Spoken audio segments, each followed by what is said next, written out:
నమస్తే, నేను మీ శ్రీజ. ప్రస్తుతం మనతో పాటు ప్రముఖ వేదిక ఆస్ట్రాలజీ సురేష్ గారు ఉన్నారు. ఆయనతో మాట్లాడదాం. చిత్తా నక్షత్రం వారికి ఏ విధంగా ఉండబోతుందో అడిగి తెలుసుకుందాం. నమస్తే సురేష్ గారు. నమస్కారం అండి. అక్టోబర్ మాసం 2024 మనం చూసుకున్నట్లయితే చిత్తా నక్షత్రం వారికి ఏ విధంగా ఉండబోతుంది, అలాగే వాళ్ళు ఏ జాగ్రత్తలు వహించాలంటారు? పర్ఫెక్ట్. సో మనం కనుక చూసుకుంటే ఈ చిత్తా నక్షత్రం వాళ్ళకి అక్టోబర్ మంత్ ఏ విధంగా ఉందో మనం తెలుసుకుందాం. అయితే అక్టోబర్ మంత్కి చాలా విశిష్టత ఉంది. ఏమైనా కనుక మనకు ప్రాబ్లమ్స్ ఉన్నాయి జన్మ జాతకంలో కనుక ఈ నవరాత్రులు చక్కగా చేసి ఆ తర్వాత మధ్యలో ఉన్న పర్వదినాలు ఆ తర్వాత ధనత్రయోదశి కనుక చేసుకుంటే ఈ ఇర్రెస్పెక్ట్ ఆఫ్ వాట్ ఎవర్ జాతకం అమ్మ కరుణ వల్ల వాళ్ళకి చక్కగా ధనధావ్యం విజయం వస్తుంది. అందుకని దానికి ముందుగా డయాగ్నోసిస్ రిపోర్ట్ లాగా ఇది కూడా చూసుకుంటే ఎక్కడ వాళ్ళకి అనుకూలంగా ఉంది, ఎక్కడ అనుకూలంగా ఉంది, ప్రతికూలంగా ఉంది కూడా మనం చూసుకోవచ్చు. మనం ఫస్ట్ చిత్తా నక్షత్రం కనుక చూసుకుంటే వీళ్ళకి పే పో రా రి ఈ అక్షరాల వరకు చిత్తా నక్షత్రం కిందకు వస్తారు. వీళ్ళకి కుజుడు వచ్చేటప్పటికి ఇలా అధిష్టాన గ్రహము, తర్వాత విశ్వకర్మ వచ్చేటప్పటికి వీళ్ళకి అధిష్టాన దేవత అని మనం చెప్పుకుంటారు అనమాట.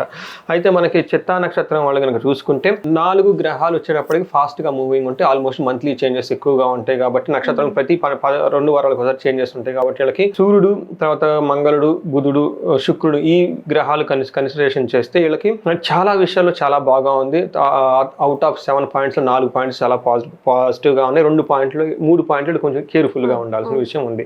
ఎక్కడ పాజిటివ్గా ఉందో చూద్దాం. ఫస్ట్ వీళ్ళు వచ్చేటప్పటికి అక్టోబర్ మంత్ అంతా ఫస్ట్ ఆల్మోస్ట్ అంతా వీళ్ళకి చక్కగా ఫంక్షన్స్లో పార్టిసిపేట్ చేసే అవకాశం ఎక్కువగా ఉంది.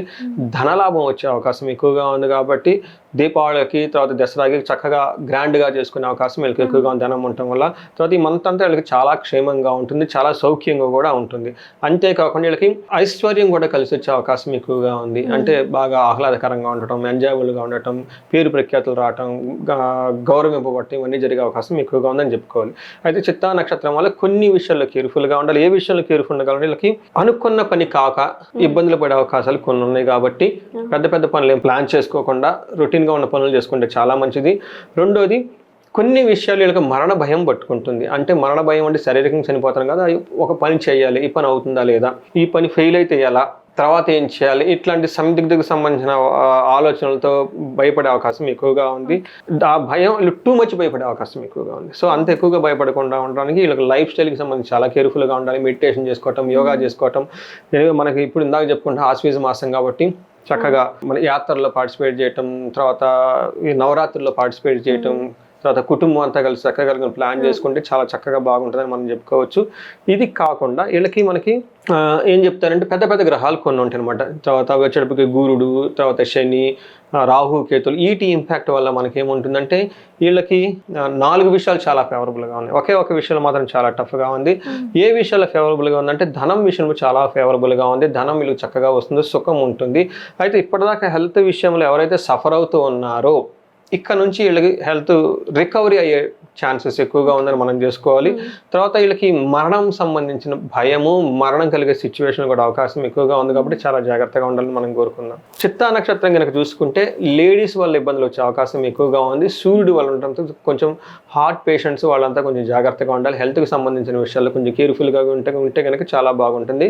మిగతా అంతా వీళ్ళకి చాలా చక్కగా ఉంది కాబట్టి సూర్యుడికి సంబంధించిన ఉపాసన చేసేవాళ్ళు ఎవరైనా ఉన్నా, గాయత్రి మంత్రాన్ని జపించుకోగలిగిన, గాయత్రి దేవాలయాన్ని విజిట్ చేసిన, లేదంటే ఆదిత్య హృదయ స్తోత్రాన్ని చదువుకున్నా, ఇంకా వీళ్ళకి నెగటివ్ ఎనర్జీ ఏమీ లేకుండా చాలా చక్కగా పాజిటివ్గా ఉంటుంది, ఎనర్జీ ఉండేసి చాలా చక్కగా ఉంటుందని చెప్పేసి మనం కోరుకోవచ్చు. అంటే రాశి ఇంతవరకు బాగుంది, బాగాలేకపోతే ఇలాంటి పరిహారాలు చేయాలని చాలా చక్కగా వివరించారు.